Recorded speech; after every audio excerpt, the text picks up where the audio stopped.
c'était un rêve d'enfant, puis c'est le moment le plus gros ou presque dans le vélo.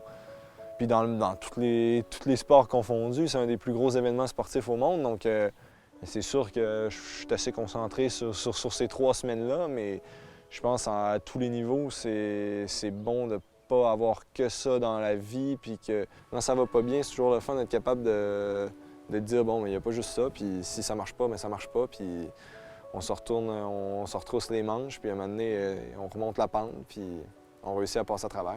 Et donc quand il n'y a pas le vélo, il y a quoi? Il y a beaucoup de vin. Des fois, je vois des trucs de... Je me retiens pour dépenser un truc à 10 €, mais je vais voir une bouteille à 100 € puis je vais trouver que j'ai fait un bon investissement. Non, c'est depuis quelques années,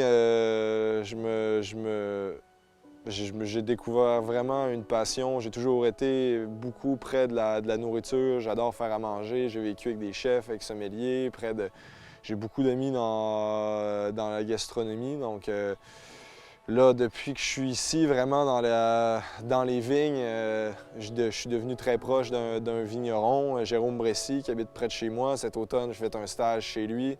Puis depuis, à chaque fois que j'ai des journées de congé, puis je suis là, s'il fait un nouveau travail sur les vignes, je viens passer soit une matinée ou un après-midi, voir quel travail il fait, puis je l'aide un peu pour vraiment apprendre un peu tous les processus qu'il y a à faire sur la vigne. Donc, ça me permet une journée, justement, que ça n'a pas trop bien été sur le vélo. Je vais me promener comme ça dans les vignes avec lui, puis on parle, il n'y a pas de bruit, tranquillité, puis tu sens un peu l'énergie qui est là à travers les vignes.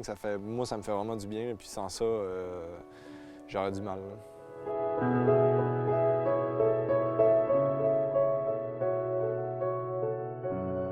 J'essaie quand même d'apprendre tout le temps des nouvelles choses, pas me retrouver à 35 ans, puis tout ce que je connais, c'est pédaler.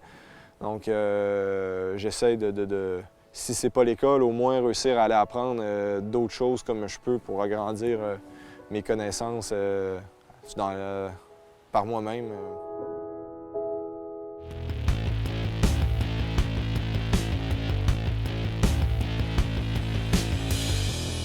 Mesdames, Mesdemoiselles, Messieurs, public de Nice, le meilleur grimpeur de l'édition 2016, Antoine Duchesne.